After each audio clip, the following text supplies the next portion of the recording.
So there you have the flax there of how the suspension works and whatnot. It's hopefully it showed good enough, or I'll make a update later on of it.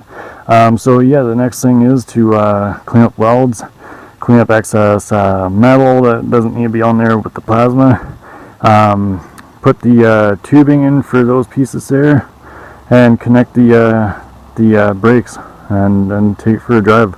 The front end also needs a alignment, but that takes minutes to do. It's very quick adjustable stuff there. And yeah. So here we've got the brakes on the buggy here, and here the rear drum brake. It's actually the e-brake, emergency brake, and there's the rotor right there and the wheel. So anyways, I just want to show what I'm doing here. Is we've got the pads here, the shoes, and we've got this lever right here. Now there's a cable that runs through the back side here that I've got right here, and when that gets pulled, it pulls on this lever, which makes these shoes separate from the hub here. So they expand out wide against the inside of the rotor, so the drum there. So basically what I've done here is I've taken from the old engine, I've taken the throttle cable and fitted the end of it into here so that it's in there, and then fed it through the side. I had to drill it out just slightly wider than it was, where it comes through right here, and then I fully assembled it and tried it, and it completely stops it just fine. Hey guys, so this is the part where I'm going to make the upper control arms. So basically what I need is some nice cat there, some steel rods going across, and bushings on both sides that are able to pivot. So I'm going to show you guys the simplest way that I know of doing this. What I've got here is a bunch of old shocks that I picked up from a buddy.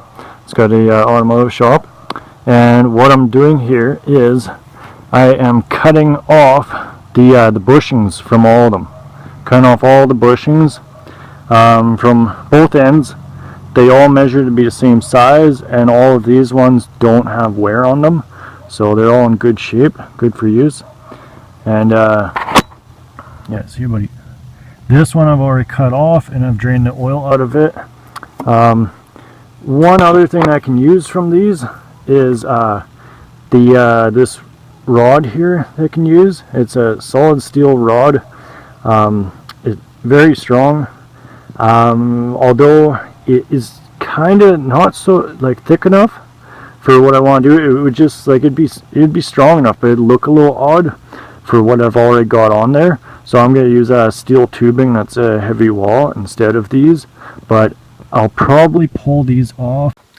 Hey guys, so I just drained the oil out of it, and then I took a chisel and knocked this cap off of here. This cap is pressed in there. Otherwise what you would see is you would just see the cap on here going like that. So I hacksaw around that because there is gas and oil in there. I can't really plasma it or use a zip cut. And then this cap comes out. Then on the inside here is this nut that I just loosened off, and it's connected to the rod that's going all the way through here. So I just undo that. There, the nut is off. Now is there more? Hit spring, and there's a couple other pieces in there, but I don't believe they really matter. Now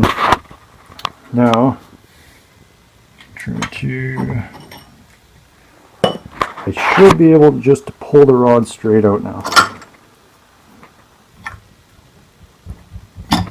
There, and a little bit of oil came out with it, but there it is. That's the whole rod right there. So now this rod I can use for something. It's threaded on one end, and there is nut and everything to go with it. So could be handy, but for now I'm just gonna cut that bushing off of it so that I've got the bushing that's good to use. finally have the correct wheels on the back now, and they're same height as the front ones, 26-inch. I had 12-inch rims for the back originally, but I found out that it's actually a more common size for the side-by-side ATVs is a 14-inch. So I went and traded them for a 14-inch, and they're 6 inches wide, and the tires are 26 by 11 by 14. So with it being on a 6-inch wide rim, it kind of pinches the tire like just a little bit, and it makes it, I don't know, it almost sits at like a 27-inch instead, but it is fairly close. So yeah, I was actually going to just get junk tires too that were just going to be just for rolling around. Didn't matter if they got splatter on them, but I know the guys at the dealership for all these type of toys, dirt bikes and everything, and they had these that were just a takeoff that just customer didn't like them. So I got them for I think they were like $50 a tire, which is pretty cheap. And like, I mean, they're nearly brand new. I think they've got like one ride on them. Like they still got the little stubbies on them, and a lot of them are still there. Some are worn off, but like, I mean, it looks like it's really only been driven once on those. So that's pretty sweet. I just gotta be careful I don't burn a hole through one of them, so that would kind of suck. So I've got the rear axle kind of set up in here. I made these here, both sides there, and then put a center axle in there, shaft, and sprocket will go on this. There's wood in here right now just because I'm not ready for an engine yet, and I don't know exactly how it's going to sit and whatnot, and there might need to be changes, so I just slapped some wood in here just to hold it up, so it's at a height where it's all like basically I just made it so it's all movable right now.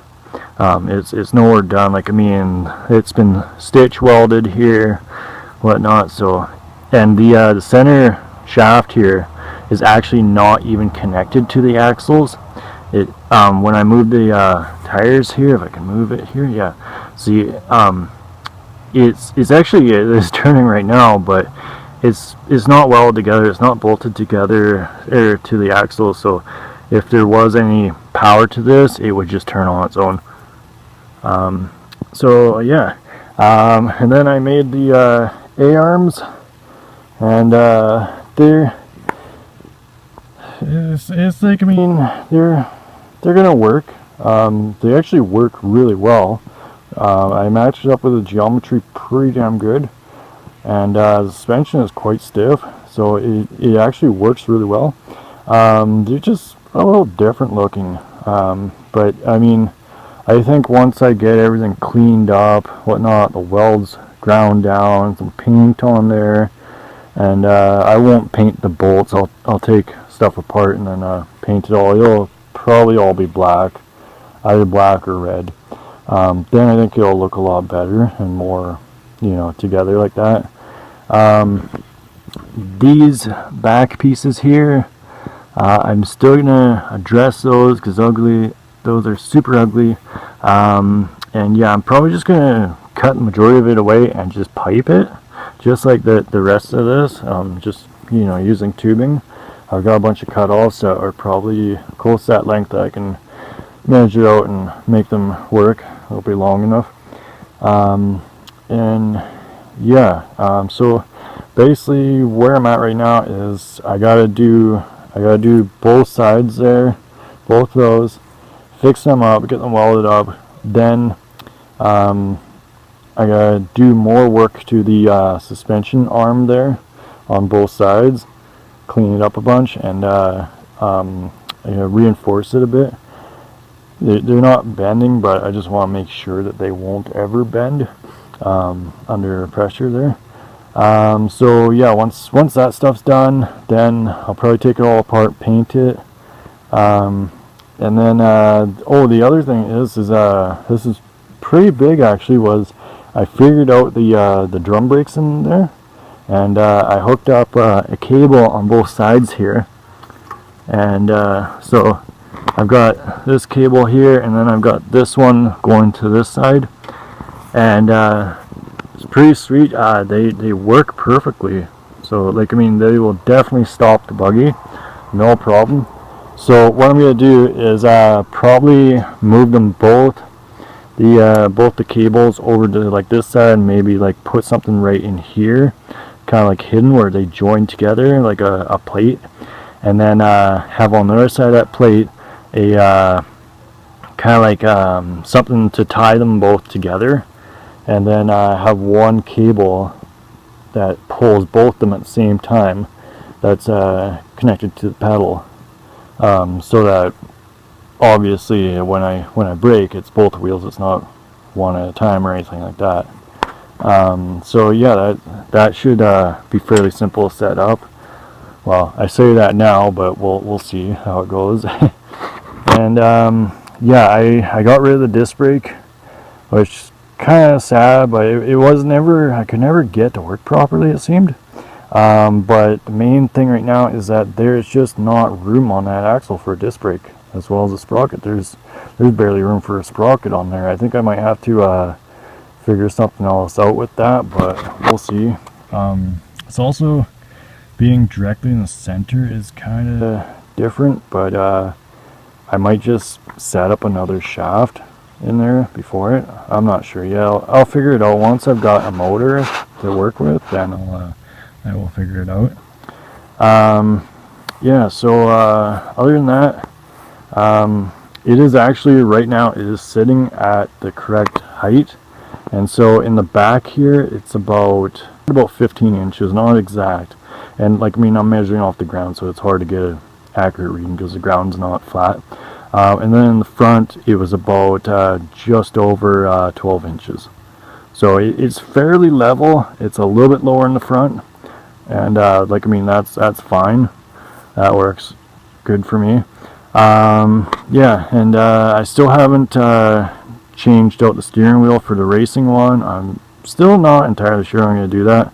I put the seat in, mounted it properly, basically because the next thing I'm going to do here is hook up the brakes, and then once I've got the brakes hooked up, I'm going to go for kind of a test ride down the hill here and into the field there, and basically just verify that it stops. And if it doesn't stop, it's pretty good that I've got the field. Is one issue is that it's probably going to get going pretty quick if it doesn't stop, so a little nervous for that, but I can go down there and then go straight across, and it's all uphill right there, so that will definitely stop it.